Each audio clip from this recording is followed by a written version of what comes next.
People think that trauma is only about like big events, like losses, accidents, that kind of things that people can see from afar.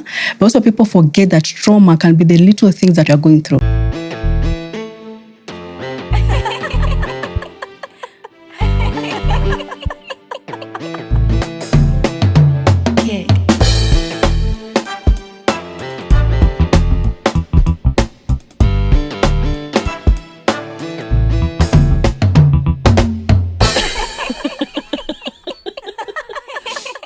Hey, beautiful people. Welcome back to the Cinnamon Beauty Podcast.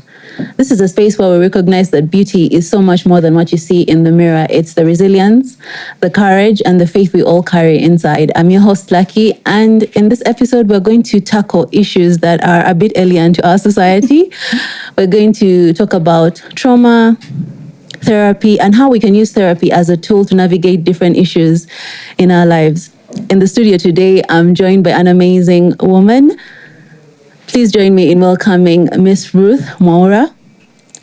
Ruth, thank you so much for joining me today. I know it was tricky weather, but I'm so glad that you were able to make it today. Yeah. So,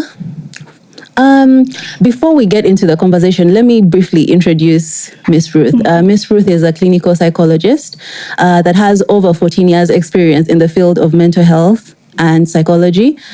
She's also very keen on advocacy and creating awareness on mental health and well-being. Ruth, 14 years. That's a really long time. Did you always know that you wanted to be a clinical psychologist? Absolutely not. Okay, take us through that. So I think psychology was also foreign to me. I didn't know anything about psychology. So I did my A-levels back in Uganda. So once I was done with my A-levels, we were to choose now courses for joining a university for undergraduate. So psychology was among I think the sixth choice. You know, the way you're feeling your Yes. So psychology was not even among my first choices. So my first choice was human resource. I wanted to do human resource. Then I went, filled all my choices. Psychology was the last one. And psychology is what I was called to do.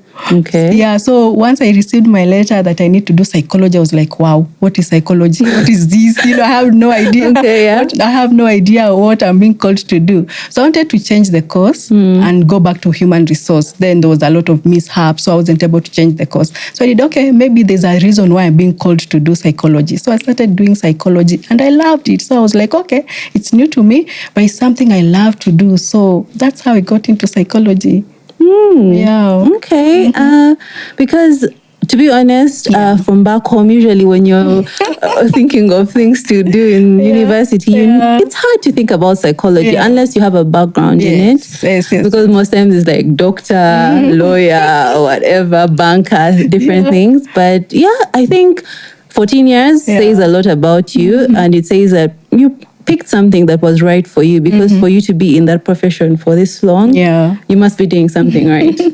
And as someone that has just recently started my journey with therapy, I know someone out there might be listening to us talking about therapy, trauma, and they don't even know what we're talking about. So just briefly, before we get into the conversation, for someone that's watching this on YouTube or they're listening to it on their phone, just briefly explain what is trauma and what is therapy. I think we can start with therapy, because I think there's a lot of misconception when it comes to therapy. People think that therapy is for, they in the past they used to think therapy is for the rich. Why are you going to do therapy? What kind of issues are you having that you need to go and do therapy? So there was that reserve. People thought that, therapy is the reserve for the rich. But over time, there's been a lot of awareness in terms of therapy. So therapy is you going to a specialist, somebody who is now trained to be able to understand your emotions, your thoughts and behaviors, because there's always a connection between the thoughts you're having, how they affect the emotions that you're having, and overall how they affect the behavior you have. So most of the people think therapy probably is because you've gone through a traumatic experience, but most of the time it's not even about a traumatic experience. Most of us have gone through issues in life, and we think that we've gotten through over them, So you went through things. It could be traumatic in terms of maybe an accident, loss, or something like that. But also the small things that sometimes we assume as human beings, and we think, I'll get over it. It's okay. But over time, it affects the person you become. It affects how you show up. It affects how you show up yourself, and also the relationship that you're having with people. So most of the time, therapy is about you getting to understand your emotions. Why do I present this the way I present? Why am I the way I am? How about my emotions? How about the thoughts I'm having? And also the behavior that you have as a person. So that's more about therapy. Okay, but I'm so glad you said that, because my friends are watching this, and when I was talking to them about joining therapy the first time, it was like, I think you just have so much money, you want to waste it on this therapy and all that. But to be honest, at that point, it had never occurred to me that I needed therapy, and I just felt lost at that point. I felt like I was stuck. I wasn't moving. I wasn't going anywhere in life. And I think a lot of people, what you said is true. There's a very huge misconception about what therapy is. Sometimes even people think it's for like mentally challenged people, things like that. But thank you so much for explaining that. And then just briefly, what is trauma? How does trauma present itself? What's trauma? So for trauma is the emotional reaction to an event. So for example, let's say you've gone through loss. So the emotions that you having because of that loss can be the trauma. But also people forget, people think that trauma is only about like big events, like losses, accidents, that kind of things that people can see from afar. But also people forget that trauma can be the little things that you're going through. Let's, for example, you're in a toxic relationship, you're in a toxic working environment, you're going through this toxic working environment each and every day. Over a given period of time, it is creating trauma into your life. And most of the people don't understand. So they're like, I'll get over it. Even the daily stressors that somebody has, and they say, this is okay, I'll get over it. But they forget that every day you're having emotional reactions to this event, that over time, it is changing the person that you're becoming. It is changing how you show up in the society. It is also changing the decisions that you're making. Yeah. No, that's a big deal. You see, that's a big deal, because I think a lot of people, like when I hear you now explaining it, it's a big part of who we are. But I think a lot of people downgrade it to something really, really small. So just before we dive into the conversation, could you just explain to someone listening how trauma can show up in someone's life? Just a few examples, like how trauma can affect who you are, how you present yourself, how you show up for different things in your life. Just explain briefly the ways people would be surprised that trauma can actually show up in that way. Exactly. And one thing that trauma presents is personality. So somebody tell you, this is who I am, but is that who you are? Or is it the trauma that is speaking? Is it the trauma that is showing up? So you find that most of us are not showing up our authentic selves, but we are masked in the traumas that we went through. So somebody went through trauma, and because of this trauma, it changed who they are, who they think they are, who other people see them as. And you find that now you find somebody is very controlling, and they tell you, this is just who I am. I like being in control. You find somebody is very overworking. They're always, workaholics, always working. And they say, I'm a hard worker. I'm a hardworking person, But that could be somebody masking their trauma. This could be a representation of their trauma that hides in their personality. So out of that personality, who is that person? So sometimes the person that is showing up to the society is not the real person, but the trauma masked. So somebody comes up, and because of what the traumas they've gone through life, so their personality totally changes. Because now what trauma does, trauma affects your sense of safety. So over time, your nervous system understands that we are not safe.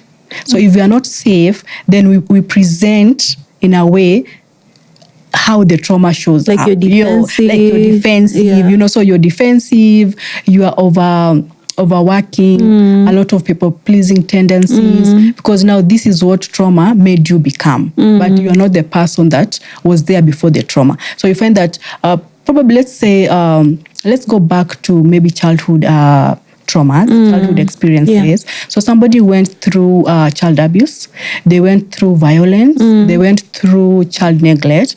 These were traumas that were there for a long period of time. So what this does, it changes the personality of a person.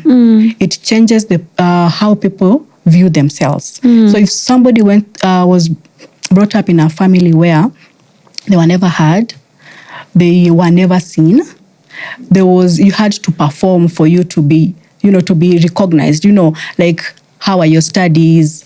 Were you number one? Where are the results? So if you are not number one, academically and all, so those things interfered with how your parents or your caregivers now treated you. Yeah. So with that, it made you feel unseen, unheard. So over time, what happened to you? You started presenting yourself from your traumas, from how people saw you. And that's why you find most of people having what we called people-pleasing tendencies. So they tend to people-please because if I'm not pleasing you, then you won't love me. No, I relate so much to what you're saying, because when I started therapy, my therapist was using all this. He told me that I had a lot of people-pleasing tendencies. I was very performative in the way that I presented myself, like I wasn't authentic. And someone out there might think, oh, what are these people talking about? But these are real issues, because, to be honest, in the past, before I went for therapy, I used to always put other people's needs before mine. Like I would always think, what will that person think? Will they still want to be my friend after I do this? Will they still want to hang out with me if I say I won't do this? So I think a lot of these things that you're talking about, people have all these issues, but what you said earlier, you said, this is who I am. I'm like this. I'm like this. And I think people need to get away from that. I think we need to embrace therapy more, because, to be honest, the quality of life you can have with therapy is so much better, I think.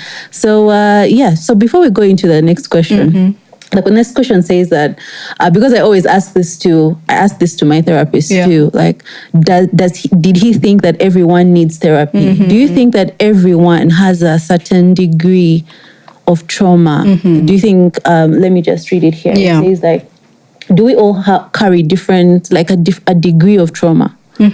So I wouldn't say we all, but most of us have gone through experiences in life that have shaped and changed who we are and how we show up in society. But because we lack the self-awareness, most of us don't have the self-awareness. So as I said earlier, most of the people will say, this is who I am. I've always been like this. But people can look at you and say, no, there's something about you, because most of the people mask a lot of issues. They mask who they are. So you find that a lot of us have gone through experiences that have shaped us, but we don't have the self-awareness to know that there's something wrong. Yes. No, because you see, one of the things I learned in therapy is to catch myself. Because sometimes when I see past tendencies showing up, I catch myself. Let's say if, maybe my mom is convincing me to do something and I feel it's not authentic to me, I find myself catching myself. And I think what therapy does for someone is it shows you exactly who you are, why you are the way that you are, and it helps you navigate life, because you can, when you're being overly defensive, okay, this is coming from here. I can, maybe let me hold on to do this. So I think it's very good to go for therapy, because you know what you're dealing with. You know how society or your traumas have affected you, and you know how to change for the better, what to work on. And I think that's, I think people need to, anyway. Absolutely. And you see, also, the good thing about therapy, it gives you the self-awareness. Because most of us out here, we don't have the self-awareness. We believe this is who we are. I was born like this. Guys, what are you saying? This is who I am. I was born like this. But therapy now gives you an understanding. You go to therapy and you start understanding, as much as I say, this is who I am. But no, so it gives you that self-awareness, which is very key in terms of your growth, in terms of, the things you want to achieve in life. So that self-awareness kind of gives you a glimpse of who you really are. Because sometimes we don't understand. I went through this, and you see, as a people, we say we are strong. Yeah. You know, we are resilient. Yeah. You know, I'm strong, I'm resilient. Yeah. I'll go through. This will pass. This will be something of the past, but it's still affecting you. So it shows up, you know, in relationships, shows up in how you show up to the world. And over time, you don't have that awareness to understand that, you know what, as much as I say this thing, I'm over it, it still affects me. And I still need to go through healing for me to show up in a better place, for me to show up as a better person for myself and also for others.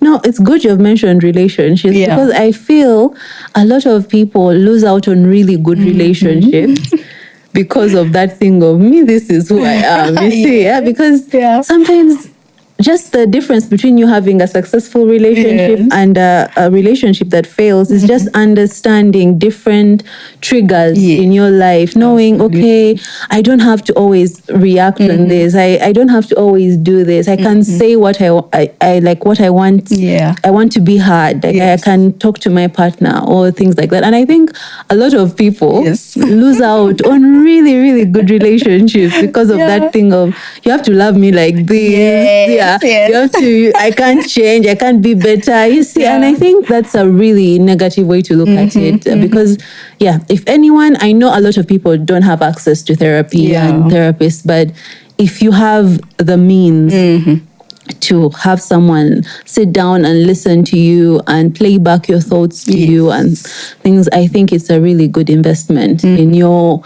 well-being, in your, So, but like I said earlier, before I went for therapy, I was stuck. I felt like I wasn't moving. I was depressed. I was thinking to myself, is this the best I can do with my life?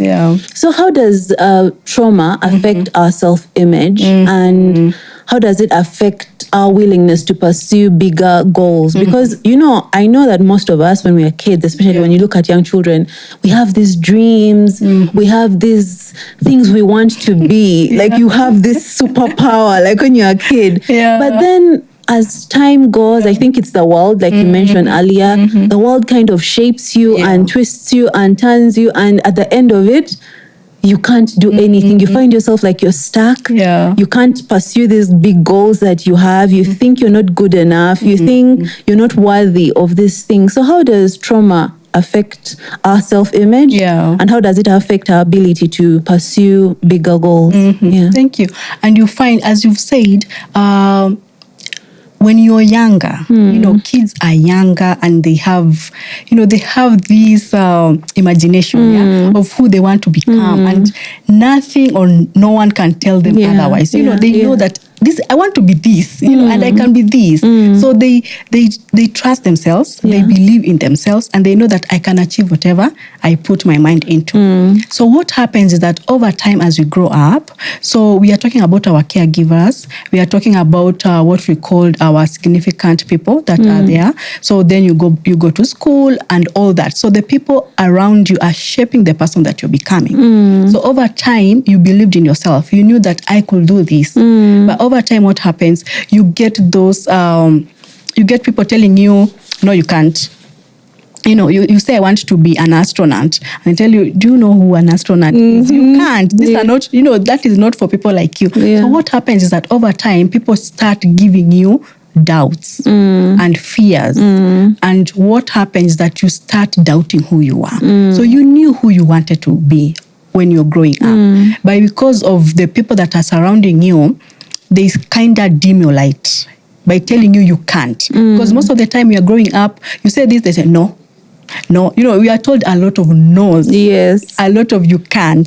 So what happens, this affects the child. So they grow up into adults who don't believe in themselves. So deep down, you know that I can do this thing, but there's a lot of self-doubt. There's a lot of fear. There's a lot of what if I fail? Because what happened when you're growing up, these were the things that you were told. You were told you are not good enough. you cannot amount to anything. You are told you can't do this and that. So what happens? It gave you a lot of doubts and a lot of fears. So when you become an adult, as much as you know, I want to pursue this goal, and you know that I can do it, but there's a lot of fear. What if I fail? Because failing growing up was something bad. You know, yes. You brought your results slip from school, and your parents saw the results, and they're like, "This is the best you could do." You know, What are you doing in school? Are you sleeping in school? Are you wasting? Yes. So you will be beaten up because you're told you're wasting school fees. You are not doing enough. So what happened? Because the people that are directly into your life, say your parents, your significant others, your relatives, they impact who you become, because they either help you become a better version of yourself by believing in you, or they shut you by making you have a lot of doubts when it comes to who you are. So most of the people, because of the trauma, because remember we've said trauma is not, the big things we think about, it's these things that you went through, the tiny things. You are told, no, you are not good enough. You are never hugged. These things that we take for granted, especially us as Africans, you are never told, I love you. Never reaffirmed. You are never, you are never reaffirmed. So what happens? These things over time, they impact the person that you are becoming, And so as you grow up into an adult, you become an adult that is very self-conscious, an adult that doesn't believe themselves. There's a lot of self-doubt and a lot of fear of failure. A lot of people have fear of failure. So I want to start this project, I want to start this business, but that fear of failure will make me not start it. It's better me not starting it because I fear I will fail, and what will people say? So you find that most of the people are not achieving their goals, they are not achieving their dreams because of that fear of failure. It's better I not start because I know that I will fail, and if I fail, there'll be a lot of shame because these were things that they went through growing up. No, when you talk about that, it's because, there's this before, I used to have a lot of second guessing myself. Second guessing. Because sometimes actually it was so bad to the point that I could lock my front door. Walk to the gate, and in my mind I'm like, I didn't lock that door, so I have to go back and check. But and also I think it's also the way that parents raise the children. It's like if your parents never let you choose anything, they never let you decide anything on your own. Because a lot of parents, they have that coddling. I think it's called coddling, where you don't want your child to do anything on their own. They can't make any choices on their own. I think over time, that child is afraid of their own decisions. They think someone else has to always think for them, make the right choices for them. So they're always second guessing themselves. Because I remember one time I was at an internship, and my boss at that time, she asked me, Taki, why are you so shy? Because I used to be so shy. She's like, why are you so shy? You don't have anything that would make you shy. Why are you shy? And I think that came from how my mom raised me. And I know I don't blame my mother, by the way. Mommy, I don't blame you. It's just that I think she did the best she could with what she knew. But I think a lot of parents coddle their kids, and you just want to keep them in this bubble of you can't fail, you can't, because if you let a child make their own choices, then they are open to failure. They know I can actually do this and fail, but I can still get up and continue going. So that's trauma can really affect the quality of your life, because I think people downplay it a lot and they think, oh, trauma has to be this big thing, like maybe an abusive home. But it can be the small things. And sometimes it might be things that seem positive. But in a way, they're holding you back. As a do you agree with that? I do. Totally. I think in a way it can look like it's a positive thing, but in a way it's holding you back to become better. So I recently finished my 12 sessions of therapy. But the next question talks about healing.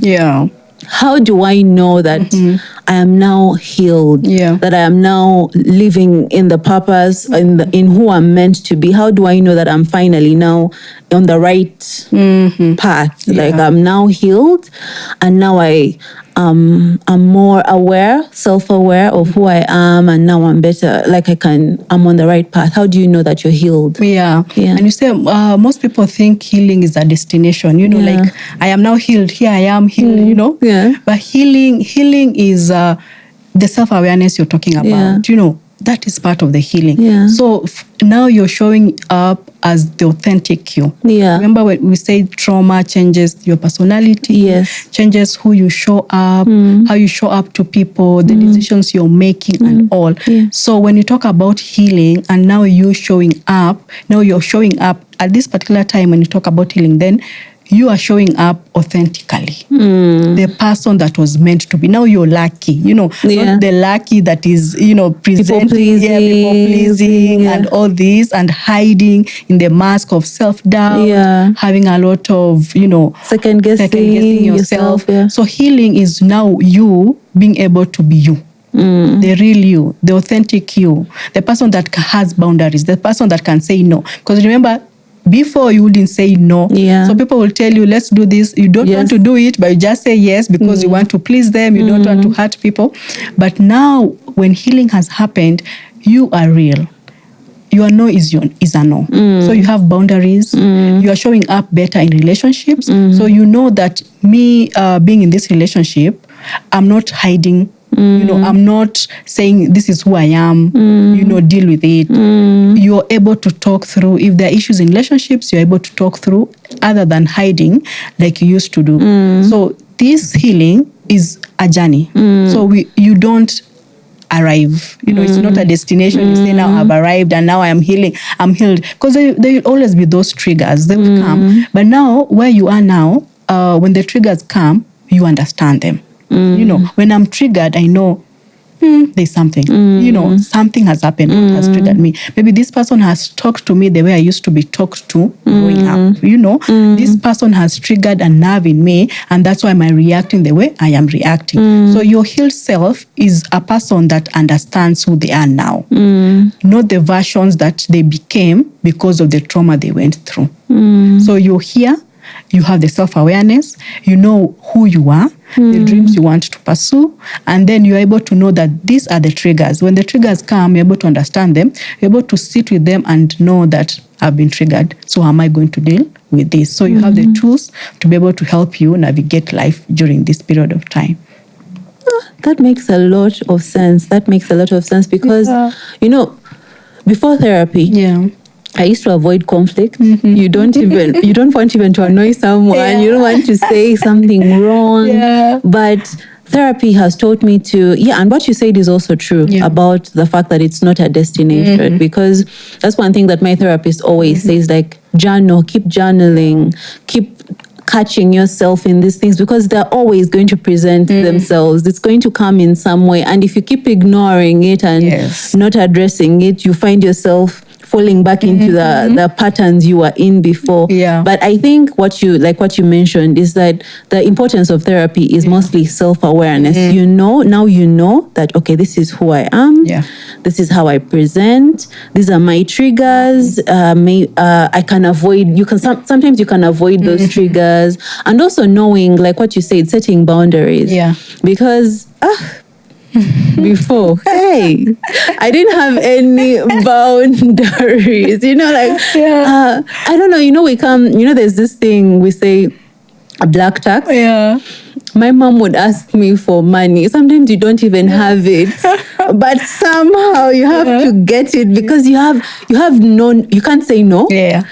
Sometimes even asking someone to explain to you, like, okay, you want money. What is it for? Explain, but you can't say that because you're so afraid of conflict. You don't want to annoy anyone. But I think that's a really, it's a poor quality of life. If you cannot be authentic in who you are, I think that's it's not a quality of life you want to have. And also, I think when you start therapy and you become self-aware, your mind becomes lighter. You don't have so many conflicting thoughts in your mind. You know who you are. You know that this is not who I am. This is who I am. You can say no here. And it releases you in many ways. Like, I can say no to this. I don't have to pressurize myself into doing everything, pleasing everyone, being there for everyone, even when I am not there for myself. You know, a lot of us are like that. And I think it also comes with our African background. Yes. We have this thing, you have to nurture, you have to be there for everyone, you have to do all this. So I think,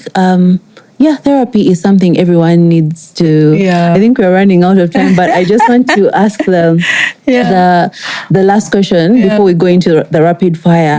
That for someone that's out there, I just want you to speak into the camera and talk to someone that feels like trauma has delayed their destiny. They feel like they've been held back so long, they can't move forward, and there's nothing they can do now. They just have to go with the flow. Talk to that person and tell them just tell them your thoughts. What would you say to someone like that who feels like trauma has delayed them and they can't do anything? Yeah, just talk to that person just to give them hope and to encourage them that they're still better on the other side. Like life can actually get so much better than where they are right now. Yeah. Okay.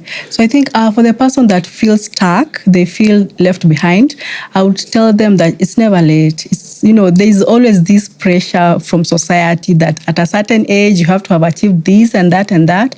And I accept that trauma sometimes make you feel left behind, but it's never late. There's therapy, there's restoration, there's a lot you can do in terms of now becoming a better person, pursuing your goals, because life is not a destination, it's a journey. So we never reach.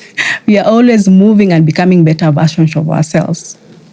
Thank you, Ruth. That was nice. That was good. Yeah, the person on the other side, it's never too late. You're not, because sometimes people are running, but you need to ask yourself, where are they running to? Exactly. Where are they running to? Like you're in your own timeline, just follow that. So before we end, I have a few rapid fire questions for you. Just give the first answer that comes to your mind. Don't think about it too much. So let's just go through the rapid fire. According to you, I like calling you doctor, but you say you don't like being called a doctor. But I think 14 years gives you that right. Gives you that idea. Yeah. But what's one word you'd use to describe healing? Healing is restoration. Yeah, you're being restored back to who you are, who you truly are, your authentic self. Okay. Yeah. And then what's a habit everyone should try for emotional wellness? I think checking in on yourself. How do we ask ourselves, how am I doing today? You wake up and you start life. You're on the go. You want to beat traffic, you want to beat all this, but do you have time to ask yourself, how am I today? How am I feeling? How are my thoughts? How am I? So that you can be able to check in on yourself before you check out to the world. Okay, that's very good advice. I think I need to take that advice too. What's a myth about therapy you want to bury forever? Therapy is not for the weak, because people think therapy is for the weak. And also therapy is not for people that are severely sick. Therapy is for anyone that wants to become better, anyone who wants to present better, anyone who wants that self-awareness and also become a better version of yourself. Yeah. That's true. If trauma were a weather condition, what would it be? It could be, I could say this Nairobi weather, that sometimes it's rainy, it's sunny, so you don't understand it's going to rain the next minute. So I think trauma will present itself. Sometimes you're aware of it, and sometimes you're not aware of it at all. But it comes, the triggers will always come, but I think having that self-awareness and knowing the triggers goes a long way. When they come, you're able to understand this is a trigger and you're able to know how to deal with it. Okay. Like a kind of a storm. Like a storm, yes. Like a kind of a storm, but not a storm, which comes sometimes very suddenly. Yeah. So sometimes you find yourself in a good mood and then now you're not in a good mood. Anyway. What's one thing you want every listener to tell themselves tonight before they sleep? You're enough, you're seen, and you're heard. Wow.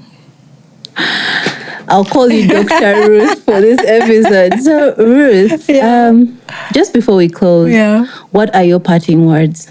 My parting words is that we need to seek therapy. It could be therapy, it could be life coaching, but you need to better understand yourself. Get to know, who am I as a person? Am I presenting to the world as my traumas? Am I presenting to the world as my real self? Or am I presenting as somebody else? So going for therapy is not for the weak. Going for therapy is not for people that are severely sick. Therapy is for each and every one of us, so that you can become a better version of yourself.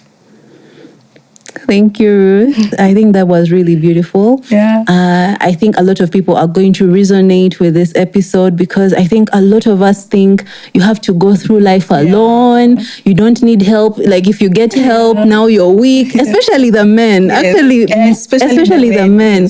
When you talk about therapists, like, hey, in this African society, people are looking at you like, is he losing his mind or something?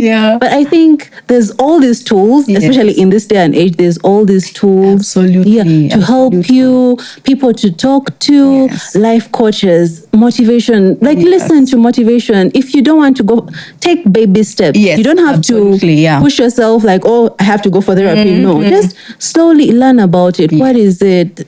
Baby steps, and then you'll find that your quality of life is so much better. Thank you so much, Ruth, for joining me today. Hopefully I'll have you on again, because I feel like this conversation, we're just like scratching the surface. Absolutely. So I really hope I will have you on again. But thank you so much. I know the weather today was not very favorable. Conducive, but I'm so glad you were able to make it. This has been a very good morning. Thank you so much. Until next time. Thank you too. Thank you so much to the viewers. If you're listening to this on your phone or you're watching this on YouTube, if you feel this episode is going to help someone in your life, if you feel it's going to encourage someone that maybe feels lost, stuck, like they're not going anywhere, please share it with them today. And if you haven't subscribed yet, please subscribe and follow us for more.